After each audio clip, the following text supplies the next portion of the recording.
S, வீடு, schools, hotels, store room இங்கெல்லாம் partition wall கட்டணும்னாலும் இப்போ பில்டிங் ஓனர்ஸோட first choice Renocon Rapid Wall Panels. இப்போது புதிய அறிமுகம் ஆச்சி ஹோட்டல் சாம்பார் 50 கிராம் ரூபாய் 20 மட்டுமே. No compromise. உங்க சைடுலயும் எங்க சைடுலயும். It's a GT promise. GT Holidays, South India's #1 travel brand. நேயர்களுக்கு அன்பு வணக்கம். இந்த சிறப்பு நேர்காணலில் நம்முடன் இணைந்திருக்கிறார் மூத்த பத்திரிகையாளர் கோலாகல ஸ்ரீனிவாஸ் அவர்கள். சார் வணக்கம். வணக்கம் சார். நேரடியாக அரசியல் கேள்விகள் நிறைய இருக்கு, குறிப்பா திமுக கூட்டணி தொடர்பாக. ஆனா ரொம்ப கரண்டான விஷயத்திலிருந்து தொடங்கணும் அப்படின்னா, நேற்று இடைக்கால பட்ஜெட் தாக்கல் செய்யப்பட்டிருக்கிறது. அதுல கடன் எவ்வளோ அப்படிங்கறத ஒரு அமௌண்ட் டிரைவ் பண்ணியிருக்கிறாங்க. 10,62,00,000 கோடி ரூபாய் கடன் அப்படிங்கிற அந்த ஒரு பெரிய நம்பர் வெளியா இருக்கிறது. இதுக்கு முன்னாடி 10 வருஷம் ஆட்சியில இருந்த, அதுக்கு முன்னாடில இருந்த 5 லட்சம் கோடி. பட் திமுகவுடைய லாஸ்ட் பட்ஜெட், இந்த டேர்ம்ல லாஸ்ட் பட்ஜெட் இப்போ கடன் 10 லட்சம் கோடி கிட்ட மேல போயிருக்கு. உங்களுடைய பார்வை என்ன? இவ்வளவு பெரிய ஒரு அமௌண்ட் அப்படிங்கிறது, இது இந்த தேர்தலில் ஏதாவது எதிரொலிக்க வாய்ப்பு இருக்கா? ஒரு கடன்கார அரசாக இருக்கிறது. அதுவும் இந்த தேர்தலில் எதிரொலிக்குவா அப்படின்னா, பொதுவாக ஒரு பட்ஜெட் சார்ந்த பொருளாதார நிலவரங்கள் இதெல்லாம் வச்சு யாருமே யோசிச்சு அதை பேஸ் பண்ணி ஓட்டு போடுறதுன்னு இல்லை. ஆனால் இந்த பட்ஜெட்டை தங்களுடைய தேர்தலுக்கு பயன்படுத்தி கொள்ள முடியாத ஒரு நிலை திமுக அரசுக்கு ஏற்பட்டிருக்கு. அதுதான் ரொம்ப முக்கியம். இப்போ இந்த பட்ஜெட் மூலமாக எக்ஸ்போஸ் ஆனது என்ன? இவர்கள் எவ்வளவு கடனை சேமித்து வைத்திருக்கிறார்கள் அப்படிங்கிறது மட்டும்தான். சிறப்பு திட்டங்கள் பெருசாக எதுவும் இல்லை. பொதுவாக எலெக்ஷன் டயத்தில் ஒரு இன்டரிம் பட்ஜெட் தாக்கல் செய்கிறப்போ அது ஏதோ ஒன்று ஃபேன்ஃபர் அள்ளி விடுவாங்கள்ல, அது ஏன் இல்லை? ஸோ இதுவே டிஎம்கே அரசினுடைய ஒரு தோல்வின்னு பார்க்கலாம். அதாவது இந்த பட்ஜெட்டை தங்கள் தேர்தலுக்கான ஒரு கருவியாக பயன்படுத்தி கொள்ள முடியாமல் போயிருக்கிறது. அப்படின்னா அந்த அளவுக்கான ஒரு நிதி நிலை நெருக்கடியை இந்த டிஎம்கே அரசு சந்தித்து கொண்டிருக்கிறது அப்படின்னு தெரிகிறது. நீங்கள் சொன்ன மாதிரி டோட்டலாக ஒரு 10,62,00,000 கோடி அளவுக்கு கடன் ஆகி இருக்கிறது. இப்போ எடப்பாடி அவருடைய அரசு முடிந்து இவங்க ஆட்சிக்கு வந்த புதுசில் எடப்பாடியார் கவர்மெண்ட் ஏராளமாக கடனை வாங்கி குவிச்சது மாதிரியான ஒரு தோற்றத்தை உருவாக்கணும் அப்படிங்கிறதுக்காக அவர் எவ்வளவு கடன் வாங்கியிருந்தார் அப்படிங்கிறதுக்கு ஒரு வெள்ளை அறிக்கையை வெளியிட்டாங்க. கிட்டத்தட்ட ஒரு 5 லட்சம் கோடி வரைக்கும் வாங்கியிருக்கிறாரா அப்படி இப்படின்ட்டு பிடிஆர் வெளியிட்டு. ஆமாம். இன்னைக்கு அதுலேருந்து அக்குமுலேட் ஆகி எங்கே போய் நிற்குது? இப்போ இந்த கடனுக்கான வெள்ளை அறிக்கை என்ன? இது முதல் கேள்வி. ரெண்டாவது, எடப்பாடியார் அரசு நடந்தப்போ அவர் சந்தித்த ரொம்ப வித்தியாசமான விசேஷமான சவால்கள். ஏன்னா அவர் ஆட்சி செய்தப்போ தான் கொரோனா வந்தது. மொத்த உலகத்துக்கும் இந்த கொரோனாங்கிறது ஒரு புது அனுபவம். எப்படி சமாளிக்கிறதுன்னு தெரியாது. அது என்ன விதமான நுண்கிருமி அப்படிங்கிறது தெரியாது. அதையெல்லாம் ஒருத்தர் அண்ட விடாமல் தடுப்பரன்களை உருவாக்கி மொத்த மாநிலம் முழுக்க, மொத்த தேசம் முழுக்க சமாளிக்க வேண்டி இருந்தது. அன்றைக்கு மொத்த உற்பத்தி துறை முடங்கி இருந்தது. அன்னைக்கு ஒரு நான் ப்ரொடக்டிவ் அண்ட் அன்ப்ரொடக்டிவ் எக்ஸ்பென்சஸ் அதிகமாக இருந்தது. ஸோ வருவாயின்னு ஒன்று அரசுக்கு கிடைக்கவே கிடைக்காது. அந்த ஒரு 3 வருஷம் 2019 21 வரைக்குமான அந்த ஒரு 3 வருஷம் வருவாயினே ஒன்று கிடைக்காது. ஆனால் செலவு மட்டுமே போயிட்டுருக்கும். அந்த டயத்தில் கொரோனாவுக்கு மட்டுமே எடப்பாடியார் அரசு ஒரு 40,000 கோடி செலவழிக்க வேண்டிய ஒரு கட்டாயத்தில் இருந்தது. இவ்வளவுக்கு மத்தியில் எப்படியோ ஒரு சிறப்பான நிர்வாகத்தை செஞ்சு பெரிய அளவில் கடனுக்கு கொண்டு போய் சேர்க்காமல் ரொம்ப நீட்டாக கவர்மெண்ட்டை ரன் பண்ணிட்டு போயிருந்தார். இன்றைக்கி ஆக்சுவலாக இவங்க டிஎம்கே கவர்மெண்ட் வந்த புதுசில் என்ன நடந்தது அப்படின்னா, கொரோனாவுக்கு தடுப்பூசி கண்டுபிடிச்சு தடுப்பூசி எல்லோருக்கும் போடப்பட்டு கொண்டு இருந்த காலத்தில் இவங்க ஆட்சிக்கு வராங்க. கொரோனா பற்றின அச்சுறுத்தல் இல்லாத காலம், கொரோனானால உற்பத்தி முடங்கி இருந்த காலத்திலேருந்து மீண்டு உற்பத்தி தொடங்கிய காலம், எல்லா இயல்பான போக்கில் மொத்த உலகமும் மொத்த தமிழ்நாடும் இயங்கிக் கொண்டு இருக்கிற ஒரு காலகட்டத்தில் இவங்க ஆட்சிக்கு வராங்க. எல்லாமே ஒரு சௌரியமான டயத்தில் வந்திருக்காங்க. வந்த டயத்தில் இருக்கிறவங்க இவ்வளவு செலவு எங்கேருந்து பண்ணாங்க? எதுக்கு இத்தனை கடன்? இப்போ அன்புமணி ராமதாஸ் அவர்கள் சொல்லியிருப்பது போல் பார்த்தீங்கன்னா, ஒவ்வொரு தமிழன் தலையிலையும் 1.25 லட்சம் கடன் இருக்குது அப்படிங்கிறார். ஒரு 4 பேர் கொண்ட குடும்பமாக இருந்தால் கிட்டத்தட்ட 5 லட்சம் ரூபாய்க்கு மேலே ஒரு குடும்பத்துக்கு கடனை வைத்து விட்டு இந்த அரசு செல்ல போகிறது. அதில் இன்னொரு ஆச்சரியம் என்ன அப்படின்னா, பழைய கடனை அடைப்பதற்கு புதிய கடனை வாங்கி தள்ளி இருக்கிறார்கள். ஸோ கடனை அடைக்க கடன் வாங்குவது. ஒரு கடனை அடைக்கணும்னா நம்முடைய நிதி ஆதாரங்களை பெருக்கணும். அப்போ புதிய நிதி ஆதாரங்களை கண்டுபிடிக்கணும். அதை வைத்து நிதியை பெருக்கணும். நீங்கள் கடன் அடைக்கிறதுக்கு திரும்ப கடனாக வாங்கிட்டு இருந்தீங்கன்னா யார் தலையில் சுமத்துவீங்க? இதில் இலவசங்களை கட் பண்ண முடியாது, ஓட்டு போயிருமோன்னு பயம். சரி, அதை தாண்டி நிதி ஆதாரத்தை எப்படி பெருக்குவீங்க? இவங்களுக்கு தெரிஞ்ச வழி என்ன அப்படின்னா, மின் கட்டணத்தை கூட்டுவாங்க, சொத்து வரியை 100% கூட்டுறது, 50% கூட்டு. இதுதான் நிதி ஆதாரத்தை பெருக்கிறது. ஏன் நிதி ஆதாரத்தை பெருக்கிறதுக்கு தமிழ்நாட்டில் வேறு வழிகள் இல்லையா? இத்தனைக்கு இந்த அரசு வந்தப்போ திடீர்னு ஒன்று அள்ளி விட்டாங்க. மாபெரும் தலை சிறந்த உலகின் புகழ்பெற்ற 5 பொருளாதார நிபுணர்களை கொண்ட ஒரு பேனலை நாங்கள் அனௌன்ஸ் பண்ணியிருக்கோம். அதில் நோபல் பரிசு பெற்ற எக்கனாமிக்ஸ்க்காக நோபல் பரிசு பெற்றவர்கள்லாம் இடம்பெற்றிருந்தாங்க. அந்த அனௌன்ஸ்மெண்ட்டோடு சரி, அதில் அந்த அந்த 5 பேனலை ஒருங்கிணைச்சு அதனுடைய நோடல் ஆஃபீஸராக யார் இயங்குவானா, தமிழ்நாட்டினுடைய ஃபைனான்ஸ் செக்ரட்டரி இயங்குவார். இத்தனையும் இப்போ அனௌன்ஸ் பண்ணாங்கல்ல, இந்த 5 பேரும் தமிழகத்தின் ஒவ்வொரு துறைக்கும் தந்த ஆலோசனை என்ன, அந்த ஆலோசனையின்படி தமிழ்நாடு என்னென்ன செயல்படுத்தியது, அவர்களுடைய ஆலோசனைகளை அப்படி செயல்படுத்தியதன் மூலம் தமிழக அரசு கண்ட பலன் என்ன, தமிழர்கள் கண்ட பலன் என்ன, இதன் மூலமாக நிதி ஆதாரத்தை எந்த அளவுக்கு பெருக்கினாங்க, என்ன ஏதாவது ஒரு வெள்ளை அறிக்கை உண்டா? அனௌன்ஸ்மெண்ட்டோடு சரி, அவங்க என்ன ஆலோசனை தந்தாங்க, அவங்க தந்த ஆலோசனை இவங்க என்ன இம்ப்ளிமெண்ட் பண்ணாங்க, இம்ப்ளிமெண்ட் பண்ணதில் என்ன பலன் கிடச்சி, ஏதாவது தகவல் தமிழனுக்கு உண்டா, இங்கே இருக்கிற தமிழ்நாட்டு மக்களுக்கு உண்டா? ஒன்றுமே சொல்லியங்க. ஸோ மொத்தத்தில் கடனாக வச்சுட்டு போயிருக்காங்க. ஒரு மோசமான நிர்வாகத்தை கொண்டு செலுத்தி இருக்கிறார்கள். ஆக்சுவலாக இந்த விதமாக இல்லாமல் ஒரு நிதி ஆதாரத்தை பெறுவதற்கு பல்வேறு வழிகள் இருக்கின்றன. அதை ஆல்ரெடி சொல்லியிருக்கேன், பல்வேறு வழிகள் இருக்கின்றன. சின்ன உதாரணம்னு சொல்கிறேன். இப்போது யூபியில் காசியை எடுத்துப்போம். காசி விஸ்வநாதர் ஆலயத்தை ஒரு மறு நிர்மாணம் செய்தார் மோடி. பல 1000 கோடி செலவழித்து தான் செஞ்சாங்க. பிரம்மாண்டமாக ஆக்கியிருக்காங்க. இன்னைக்கு அந்த காசி விஸ்வநாதர் ஆலயத்தை பார்க்கறதுக்கு பெரும் திரளான மக்கள் இந்தியா முழுவதிலிருந்து வந்துக்கிட்டே இருக்காங்க, குவியறாங்க.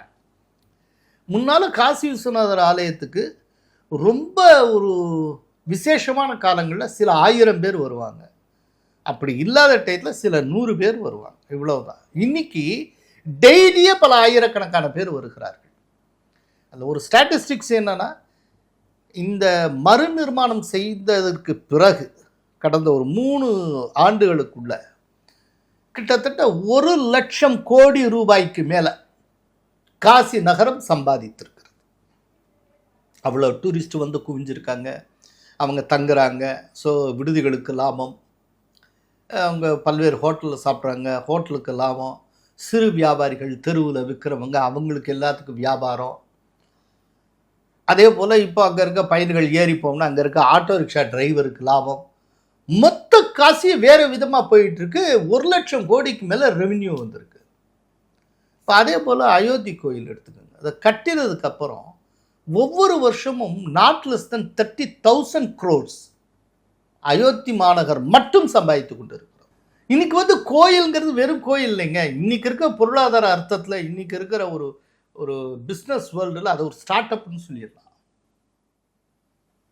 அயோத்தி வந்து ஒரு பிரமாதமான ஸ்டார்ட் அப். காசி விஸ்வநாதர் ஆலயம் ஒரு ஸ்டார்ட் அப். இந்த ஸ்டார்ட் அப்புக்கு ஒரு 1000-1500 கோடி முதலீடு பண்ணாங்க. இன்னைக்கு வருஷத்துக்கு 30,000 கோடி 40,000 கோடி லாபம் தந்து கொண்டு இருக்கிறது. இது சொன்னால் தப்பு இல்லை, உண்மை. கொட்டிக்கிட்டு இருக்கு. அதனால தான் பிரவீன் சக்கரவர்த்தி இத்தனைக்கு காங்கிரஸ்காரர், அவர் ரீசெண்டாக போட்ட ட்வீட்டில் கடந்த 3 ஆண்டுகளில் யூபி வாங்கியிருக்கிற கடனை காட்டிலும் மிக அதிக அளவு கடனை தமிழக அரசு வாங்கியிருக்கிறதுன்னு காங்கிரஸ்காரர் சொன்னார், பிஜேபிக்காரங்க. ஏன் யூபியுடைய கடன் வாங்கும் அளவு குறைந்தது? ஏன்னா தேவை குறைஞ்சிருச்சு, அங்கேயே அவங்க பண்ணுறாங்க. நான் கேட்குறேன், தமிழ்நாட்டில் 45,000 கோயில்கள் இருக்கு. அதில் ரொம்ப புராதனமான 1000 ஆண்டுக்கும் மேற்பட்ட பழமையோட கூடின கோயில்கள் எவ்வளவோ இருக்கு. நீங்கள் வந்து கும்பகோணம் வட்டத்தில் போய் சாதாரண முச்சந்தியில் இருக்கக்கூடிய ஒரு பிள்ளையார் கோயிலுக்கு போனீங்கன்னா அந்த பிள்ளையாருக்கு அந்த கோயிலுக்கு வயசு 1000 வருஷத்துக்கு மேலே இருக்கும். சர்வசாதாரணமாக இருக்கும். கும்பகோணம் வட்டத்தில் மட்டும் தடிக்கு விழுந்தால் அது ஏதோ சோழர் காலத்தில் கட்டப்பட்டது, இந்த காலத்தில் கட்டப்பட்டதும்பாங்க. எல்லாத்துக்கும் மினிமம் வயசு வந்து ஒரு 1000 வருஷமாக இருக்கும். அப்படிங்கிறப்போ இந்த கோயில்களை டெவலப் பண்ண முடியாதா? இதை இன்னும் ஒரு தீவிரமான டூரிஸ்ட் அட்ராக்ஷன் கொண்டு வர முடியாதா? அதுக்கு தேவையான அந்த டூரிசத்துக்கு தேவையான இன்ஃப்ராஸ்ட்ரக்சரை டெவலப் பண்ண முடியாதா? இதை மக்கள்கிட்ட கொண்டு போய் சேர்க்க முடியாதா? இன்றைக்குவே தமிழ்நாட்டுக்கு வர்ற டூரிஸ்ட்டு கோயிலுக்காகத்தான் வர்றாங்க. இப்போ மீனாட்சி அம்மன் மதுரைக்கு வர்ற டூரிஸ்ட்டு அங்கே இருக்க கலெக்டர் ஆஃபீஸை பார்க்க வரா, மீனாட்சி அம்மன் கோயிலை பார்க்க தாங்க வராங்க. இவர்களுக்கு இந்து சமயத்தில் நம்பிக்கை இல்லாமல் இருக்கலாம், ஆனால் வெளிநாட்டிலேருந்து வர்றவன் அத்தனை பேர் இந்து கோயில்களை பார்க்கறதுக்கு தான் வந்துட்டு இருக்காங்க. அப்படிங்கிறப்போ அது எவ்வளோ பெருசாக்கலாம், அப்படின்னா எவ்வளவு ஒரு ரெவென்யூ நீங்கள் மின் பண்ண முடியும். தூத்துக்குடி ஏரியாவிலங்க மணலில் கார்னைட்டுங்கிற ஒரு கனிம வளம் இருக்குது, தாது இருக்குது. அது வந்து அட்டாமிக் ரியாக்டர்ஸுக்கு தேவைப்படக்கூடிய ஒரு கனிமம். சர்வதேச மார்க்கெட்டில் அதனுடைய விலை வேறு. அதை வந்து தனியாருக்கு தார வார்த்து வச்சுருக்காங்க. ஒரு உத்தேச மதிப்பீட்டின்படியே அந்த தனியார் வந்து வருஷத்துக்கு 15,000 கோடி சம்பாதிக்கிறார். ஏன் அதை அரசே எடுத்து நடத்த முடியாதா? அப்படின்னா அரசுக்கு எவ்வளோ ரெவென்யூ கிடைக்குங்க? யோசிச்சு பாருங்க. எல்லாமே தலைகீழாக பண்ணிக்கிட்டு இருக்காங்க. ஒரு பள்ளிகளை வந்து தனியார்கிட்ட கொடுத்துட்டாங்க, சாராய கடையை கவர்மெண்ட் ரன் பண்ணிக்கிட்டு இருக்கு. இதெல்லாம் அரசா? இதில் ஒரு சின்ன சந்தேகம் இருக்குது சார். என்னென்னா, இது வந்து எலெக்ஷனுக்கு முன்னாடி வரக்கூடிய ஒரு பட்ஜெட். இதில் குறிப்பாக திமுக அரசு மீது வைக்கப்பட்டிருக்கக்கூடிய மிக முக்கியமான விமர்சனமே அவங்க எலெக்ஷன் மேனிஃபெஸ்டோவில் சொன்னதை அவங்க செய்யலை அப்படிங்கிறது. ரெண்டாவது, ஏன் செய்யலைங்கிறதுக்கு நிறைய பேர் இப்போ போராட்டம் பண்ணிட்டு இருக்காங்க. செவிலியர்கள் போராட்டம் இருக்கட்டும், போக்குவரத்து ஊழியர்கள் போராட்டம் இருக்கட்டும், ஏகப்பட்ட ஊழியர்கள் போராட்டம் பண்ணிட்டு இருக்காங்க. அட்லீஸ்ட் இவங்களுடைய பிரச்சனைகளை அட்ரஸ் பண்ணுற விதமாவது ஒரு அறிவிப்பு வரும்னு எதிர்பார்த்தாங்க. பட் ஆனால் அதுவும் வரல. அதை கூட ஏன் செய்யலை? ஏன் முடியாது இல்லைங்க, நிதிநிலை இல்லை. நீங்கள் அனௌன்ஸ் பண்ணிட்டு சும்மா அப்படியே அனௌன்ஸ் பண்ணிட்டு அள்ளி விட்டு போயிடுவீங்களா? இப்போவே நீங்கள் சொன்னீங்க அவங்க ஏற்கனவே அறிவித்ததை செய்ய முடியலை, அதுதான் போராட்டம் அப்படின்னு சொன்னீங்கல்ல. இப்போவும் அறிவிச்சிட்டு திரும்ப ஒரு வேளை வந்தாங்கன்னா இவங்க என்ன செய்வாங்க? ஏற்கனவே சொன்னது செய்ய முடியலை, இப்போ மட்டும் எப்படி சொல்ல முடியும்? அதுக்கு ஏதுவான ஒரு நிதி நிலைமை தமிழ்நாட்டில் இருக்கணும்லங்க. தமிழ்நாட்டில் நிதிநிலை இல்லை. அதனால தான் ஒரு திராவிட மாடல் அரசு தேர்தலுக்கு முந்தைய பட்ஜெட்டில் விதவிதமாக அள்ளிவிட முடியலை. இல்லைன்னா டிஎம்கே போடுற பட்ஜெட்டில் கண்கவர் திட்டங்கள் இல்லாமல் இருக்குமாங்க? அவங்க எவ்வளோ விவரமாக இருப்பாங்க. இந்த தடவை முடியலைன்னா அந்த அளவுக்கு கையை கட்டி போட்ட மாதிரியான ஒரு சிச்சுவேஷன். நிதிநிலை படு மோசமாக இருக்கிறது, அந்த மாதிரி ஆக்கியிருக்காங்க. நிதிநிலை படு மோசமாக இருக்கிற காரணத்தினால அவர்களால் புதிய திட்டங்களை அனௌன்ஸ் பண்ண முடியலை. இந்த இடத்துல தான் எடப்பாடி பழனிசாமியுடைய நிர்வாகத்திறனையும் ஸ்டாலினுடைய நிர்வாகத்திறனையும் நீங்கள் ஒப்பிட்டு பார்க்கணும். எடப்பாடியார் காலத்தில் கொரோனா இருந்து 3 வருஷத்துக்கு உற்பத்தியே இல்லாத காலத்தில் கூட சமாளித்து அவர் வந்து நேர்த்தியாக ஒரு அரசை நடத்தினார். இந்த விதமான எந்த பிரச்சனையும் இல்லாத காலத்தில் ஸ்டாலின் ஒரு மோசமான நிர்வாகத்தை தந்திருக்கிறார். அதனால தான் அவங்களால இந்த பட்ஜெட்டை தங்கள் தேர்தலுக்கான கருவியாக கூட பயன்படுத்தி கொள்ள முடியவில்லை. ஆக்சுவலி அதை பயன்படுத்தி கொள்ள முடியலைங்கிறதே ஒரு தோல்வி, நிர்வாக ரீதியான தோல்வி. ஓகே, இப்போ இந்த பட்ஜெட்டை கடந்து முக்கியமான ஃபேக்டராக வந்து சொல்றதுங்கிறது 5,000 ரூபாய். 5,000 ரூபாய் நேரடியாக கிட்டத்தட்ட 1 கோடிக்கும் அதிகமான பேங்க் அக்கௌண்ட்ஸில் வந்து டெபாசிட் ஆகிருக்கு. இது வந்து ஒரு மிகப்பெரிய ஒரு கேம் சேஞ்சராக இருக்கும் அப்படின்னு திமுக தரப்பில் சொல்கிறாங்க. கோடைக்கால சிறப்பாக 2,000 ரூபாய், அப்புறம் 3,000 ரூபாய், 5,000 ரூபாய் அளிக்கப்படுது. உண்மையிலேயே இந்த 5,000 ரூபாய் திமுகவுக்கு மகளிர் ஓட்டுகளை அப்படியே சங்கா கொண்டு வந்து சேர்க்கும்னு நினைக்கிறீங்களா? முதல்ல இந்த 5,000 ரூபாய்ங்கிறது நிதிஷ்குமாருக்கு 10,000 தந்த மாதிரி புதிய திட்டத்தின் கீழ் டெபாசிட் பண்ணப்படுகிற புதிய அமௌண்ட்டு கிடையாது. மகளிர் உரிமை தொகை மாதம் 1,000 ரூபாய் கொடுத்துக்கிட்டு இருக்காங்க. அதில் பிப்ரவரி, மார்ச், ஏப்ரல் மாதத்துக்கு இவங்க தர வேண்டிய தொகையை மொத்தமாக சேர்த்து கொடுக்குறாங்க. ஸோ இவங்க வழக்கமாக தர வேண்டிய தொகை தான் அந்த 5000ல் 3000ங்கிறது அவங்க ஆல்ரெடி தர வேண்டிய தொகை. 3 மாதத்தை சேர்த்து மொத்தமாக தராங்க. அதை தவிர்த்து புதுசாக எதுவும் தூக்கி தந்துடல. மீதி இருக்கிற 2000 தான் புதுசு. ரைட்டா? அது வந்து கோடைகால சிறப்பு நிதின்னு சொல்லிட்டு, ஏன்னா ஒரு சைஸபிள் அமௌண்ட்டாக காட்டணுங்கிறதுக்காக 5000 ரவுண்டாக காட்டணுங்கிறதுக்காக இந்த 2000 சேர்த்து 5000ன்னு அவங்க சொல்லியிருக்காங்க. எடப்பாடி பழனிசாமி அவர்கள் கேட்டது மாதிரி 2024 கோடை காலம் வந்துச்சு, 2025 வந்துச்சு. ஆனால் 26 வரக்கூடிய கோடை அந்த வெயில் மட்டும்தான் ஸ்டாலின் அவர்களை பாதித்திருக்கு. ரைட்டா? அதனால அந்த 2000 கொடுத்துருக்குறேன். இந்த 2000ங்கிற அமௌண்ட்டு கூட எடப்பாடியார் எஃபெக்ட். ஏன்னா எடப்பாடியார் ஜனவரி 17ஆம் தேதியே அவர் வந்து குலவிளக்கு திட்டத்தின் கீழ் மகளிருக்கு மாதந்தோறும் 2000 ரூபாய் கொடுப்போம் அப்படின்னு சொன்னார். ஆனால் அந்த அறிவிப்புக்கும் ஸ்டாலின் அறிவிப்புக்கு இடையில திட்டவட்டமான வித்தியாசம் உண்டு. எடப்பாடியார் என்ன சொல்லியிருந்தார்னா, ரேஷன் கார்டு ஹோல்டர்ஸ் அத்தனை பேருக்கும் 2000 ரூபாய் மாதம் தரப்படும் அப்படின்னு சொல்லியிருந்தார்.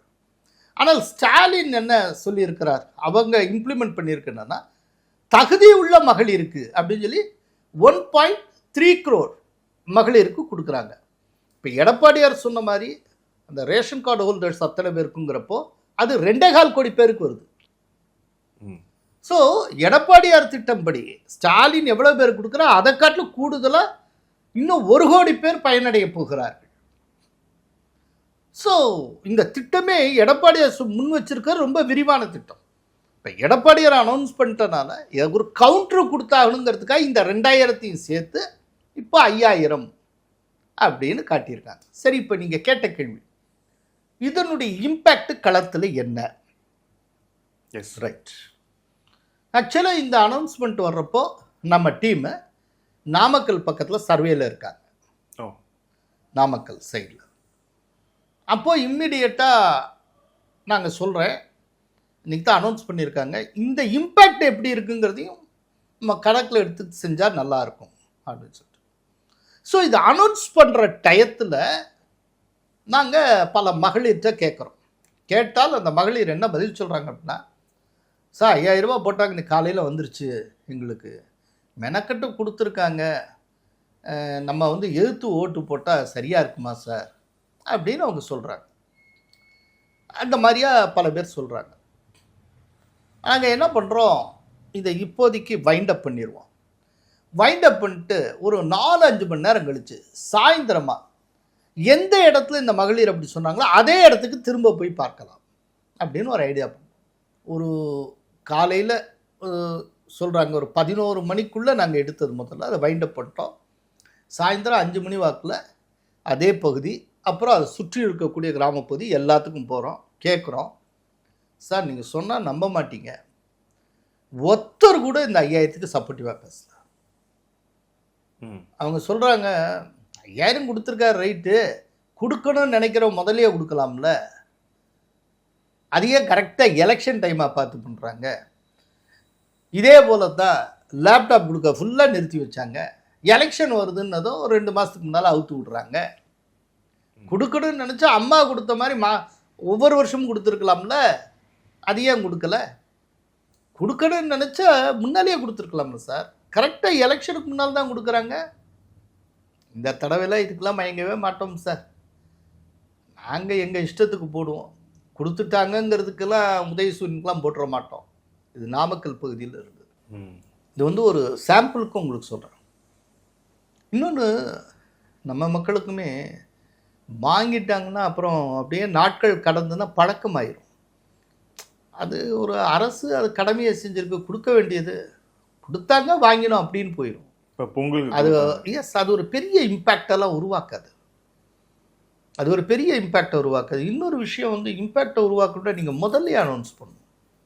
இந்த தேர்தலில் மட்டும் எப்படின்னா, இந்த ஃபஸ்ட்டு நீங்கள் அனௌன்ஸ் பண்ணணும், முதல்லையே உங்களுடைய அனௌன்ஸ்மெண்ட் வரணும், முதல்லையே சொல்லணும், முதல்லையே செஞ்சிடணும். அப்படின்னா மட்டும்தான் அது ஒர்க் அவுட் ஆகும். இப்போ நிதிஷ்குமாரை இதுக்கும் இந்த 5000க்கு என்ன வித்தியாசங்கிறத சொல்கிறேன்.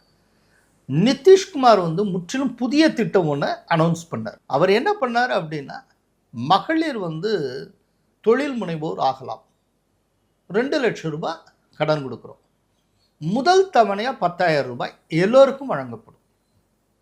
அதை தொடர்ந்து தொழில் செய்யணும்னு விரும்புகிறவங்களுக்கு இன்ஸ்டால்மெண்ட்டில் மீதி இருக்கக்கூடிய 1,90,000 இன்ஸ்டால்மெண்ட்டில் தரப்படும். நீங்கள் ஒரு தொழிலை செய்யலாம். தொழில் செய்யறதுக்கு விரும்பாதவங்க இந்த வாங்கின 10,000 நிறுத்திக்கலாம். அதை திருப்பி செலுத்தணுங்கிற அவசியம் இல்லை. இது புது ஸ்கீம் முற்றிலும். ஆனால் இந்த 5,000 இருக்கக்கூடிய குறைபாடு என்னன்னா, இது ஏற்கனவே நடப்பில் இருந்து கொண்டு இருக்கிற மகளிர் உரிமை தொகை. இது புதுசா எதுவுமே செஞ்சிடல. ஏற்கனவே நடைமுறையில் இருந்து வந்து கொண்டு இருக்கக்கூடிய ஒரு மகளிர் உரிமை தொகை. இதுல அடுத்த 3 வருஷத்துக்கு இவங்க தர வேண்டிய அந்த உரிமை தொகையை மொத்தமாக கிளப் பண்ணி 3,000 தராங்க. அப்புறம் 2,000 அடிஷனல். இவ்வளவுதான். இல்லை இன்னொன்று இருக்கு. இந்த விதமாக மகளிர் உரிமை தொகை 1,000 வழங்கப்படும் அப்படின்னு சொல்லி அவங்க தேர்தல் வாக்குறுதியை தந்திருந்தாங்க. ஆனால் ஆட்சிக்கு வந்து 2 ஆண்டுகள் முடிந்து 3ஆம் ஆண்டு தொடக்கத்தில் தான் தர ஆரம்பிச்சாங்க. அப்புறம் முதல் 2 வருஷம் தர வேண்டிய பாக்கி வேற இருக்கு. அதன்படி பார்த்தீங்கன்னா 24,000 பாக்கி தரணும். 24,000 தர வேண்டிய திமுக அரசு வெறும் 5,000 மட்டுமே தந்து மக்களுக்கு அல்வா கொடுக்குறது. தந்திருக்க வேண்டிய 24,000ங்க. ஆனால் இவங்க தந்திருக்கிறது 5,000 தான். இந்த 5,000 3,000 அவங்க தர வேண்டியது. உண்மையிலே தந்திருக்கிறது 2,000 தான். இது எப்படி மக்கள் ஏற்றுக்கொள்வாங்க? அதனால நிதிஷ்குமார் இம்ப்ளிமெண்ட் பண்ணது முற்றிலும் புதிய திட்டம். ஆனால் ஸ்டாலின் செஞ்சிருக்க ஏற்கனவே இருக்கிற திட்டம். ஆனால் எப்போதுமே தோற்றத்தை உருவாக்குறதுல ரொம்ப கெட்டிக்காரங்க. இப்போ அந்த ஏற்கனவே நடந்துகிட்டு இருக்க நடப்பில் இருக்கக்கூடிய ஒரு பழையதை இப்போ ஏதோ புதுசாக அள்ளி கொடுத்த மாதிரி ஒரு தோற்றத்தை உருவாக்கிட்டாங்க பாருங்க. அதை விட இப்போ சட்டப்பேரவையில் இந்த அரசு பள்ளி மாணவர்களுக்கான இந்த மெடிக்கல் காலேஜ் அட்மிஷன் இந்த 7.5% உள்ஒதுக்கீடு இருக்கே, இது எங்களுடைய போராட்டத்தால் வந்ததுன்னு கூசாமல் சுகாதாரத்துறை அமைச்சர் மா சுப்பிரமணியன் சொல்லுகிறார். இதை ப்ரப்போஸ் பண்ணது எடப்பாடியார் அரசு, இதை அமல்படுத்தினது எடப்பாடியார் பீரியட்ல. இது வந்ததுக்கு காரணம் நாங்கன்னு மா சுப்பிரமணியன் சொல்லுகிறார். பொய் சொல்றதுக்கு கொஞ்சமா கூச்சப்பட வேண்டாமா? எல்லாருக்கும் தெரிஞ்ச விஷயம் யார் கொண்டு வந்தா. அதே போல தமிழ்நாட்டில் 11 மெடிக்கல் காலேஜ் யார் கொண்டு வந்தா? மோடி அரசு அலோவ் பண்ணி எடப்பாடியார் அரசு கொண்டு வந்தது. அதை கட்டிக்கிட்டு இருக்கப்போ கவர்மெண்ட் மாறிச்சு, இவங்க வந்தாங்க. இன்னைக்கு எய்ம்ஸ் கிட்டத்தட்ட ஒரு பிளாக் முடிஞ்சிரும் போல இருக்கு. அவ்வளோ பிரம்மாண்டமாக எழுந்துட்டு இருக்கு. 900 பெட்ஸோட மதுரையில். இந்த எய்ம்ஸ்க்கான திட்டம் யாருடைய பீரியட்ல வந்தது? மோடி அரசு அங்கே இருக்கிறப்போ, எடப்பாடியார் அரசு இருக்கிறப்ப தான் அதுக்கு எல்லாருக்கும் ஆரம்பமாச்சு. இவங்க இத்தனைக்கு தொடர்ந்து மத்திய அரசில் தொடர்ச்சியாக 15 வருஷம் அங்கம் வகித்த கட்சி டிஎம்கே. அங்கம் வகித்த அந்த 15 ஆண்டுகளில் தமிழ்நாட்டில் எங்கேயுமே அவங்க எய்ம்ஸ் கொண்டு வரல. கொண்டு வந்ததே எடப்பாடியார் ஆட்சி காலத்தில், அதுவும் மோடி விரும்பி செஞ்சது. அதுக்கு ஒரு செங்கலை வச்சுக்கிட்டு கேள்வி கேட்பாங்களே ஒழிய, இவங்க வந்து மத்தியில் அதிகாரத்தில் பங்கெடுத்த அந்த 15 ஆண்டுகளில் ஏன் செய்யவில்லைங்கிறதுக்கு பதிலே சொல்ல மாட்டாங்க. தொடர்ந்து வெறும் ஸ்டிக்கர் ஒட்டக்கூடிய அரசாகவே இருந்தால் என்ன பண்றது? அதனால இந்த தடவை வருகிற தேர்தலில் அவர்கள் தோல்வி அடைவது உறுதி. கம்ப்ளீட்டா அவங்க எக்ஸ்போஸ் ஆகியிருக்காங்க. நன்றி சார். பல்வேறு கேள்வி விழிச்சேன். Thank you sir. Thank you so much. நன்றி.